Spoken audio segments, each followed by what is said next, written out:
24 फरवरी की सुबह।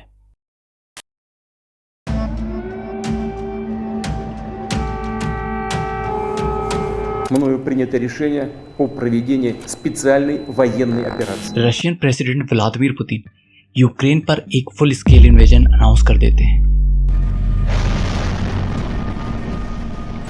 जिसके कुछ ही देर बाद रशियन ट्रूप्स और टैंक यूक्रेन के बॉर्डर क्रॉस करके राजधानी कीव के साथ साथ बाकी शहरों पर हैवी बॉम्बिंग स्टार्ट कर देती है। ये यूरोप में सेकेंड वर्ल्ड वॉर के बाद अब तक की सबसे बड़ी जंगों में से एक जंग मानी जा रही है, जहां एक साइड ग्लोबल नैरेटिव बनाने में काफ़ी कामयाब रहा है, वहीं दूसरी साइड को एक विलन के तौर पे दिखाया जा रहा है।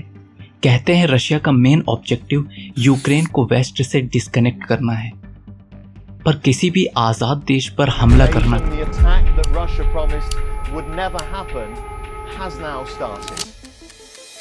कहीं से भी सही नहीं माना जा सकता।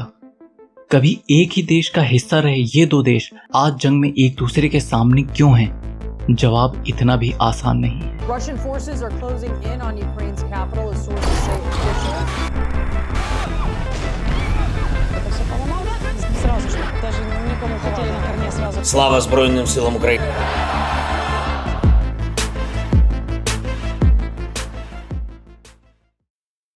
सेकेंड वर्ल्ड वॉर खत्म होने के बाद दुनिया में दो सुपर पावर उभर कर सामने आई, अमेरिका और सोवियत संघ। वॉर में एक साथ लड़ने वाले ये दो दोस्त अब एक दूसरे के दुश्मन हो चुके थे। रीजन पावर, डोमिनेंस और रिसोर्सेज। पावर के इस कंपटीशन ने कोल्ड वॉर को जन्म दिया और दोनों ही देशों ने अपने अपने एलाय बनाना स्टार्ट कर दिए। अब तक दोनों ही कंट्रीज न्यूक्लियर पावर्ड कंट्रीज हो चुकी थी। इसी के डर से यूएस ने एक कलेक्टिव डिफेंस मैकेनिज्म बनाया, जिसमें यूके, कनाडा, जर्मनी और फ्रांस जैसी बड़ी बड़ी यूरोपियन कंट्री शामिल हुई और इस तरीके से नाटो का जन्म होता है, जिसे यूएस आज तक लीड करता चला आ रहा है। अल्टीमेटली इस कंपटीशन में यूएसएसआर की हार हो जाती है और 1991 में सोवियत संघ का डिसइंटीग्रेशन हो जाता है और एक नए देश रशिया का जन्म होता है। वहीं एक जवान केजीबी जासूस अपने देश को टूटते हुए दिख रहा था, जो आगे चलकर रशिया का प्रेसिडेंट बनता है। यूएसएसआर के डिसइंटीग्रेशन के बाद भी नाटो अपना एक्सपेंशन जारी रखता है और कई सारी पूर्व सोवियत कंट्रीज को अपना हिस्सा बना लेता है। अब तक नाटो रशिया के बॉर्डर के इतना नजदीक कभी नहीं आया था, जहां एस्टोनिया, लातविया, लिथुआनिया जैसी पूर्व सोवियत कंट्रीज अब नाटो का हिस्सा हो चुकी थी और यहीं से यूक्रेन को नाटो में शामिल करने की बात चलने लगी। नवंबर 2014।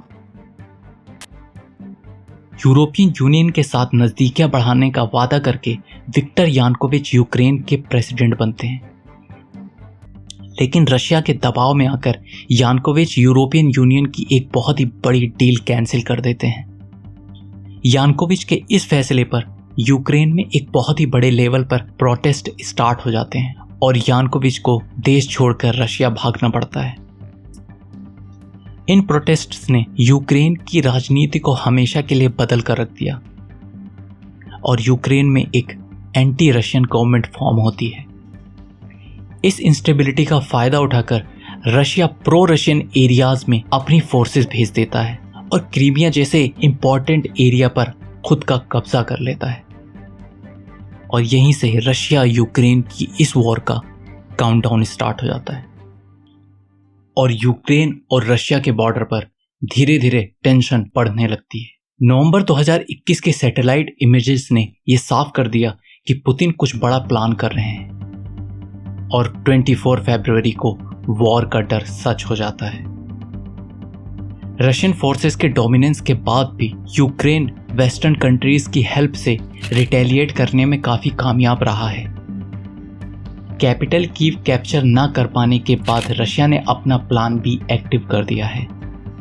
अब रशिया का मेन फोकस यूक्रेन के साउथ कोस्ट पर कब्जा करना है। स्ट्रेटेजिकली रशिया यूक्रेन पर अभी भी डोमिनेट कर रहा है, लेकिन ये वॉर ऐसे खत्म नहीं होने वाली जैसे रशिया ने सोचा था। शायद रशिया को जीत मिल भी जाए, लेकिन बहुत बड़ी कीमत चुकाकर।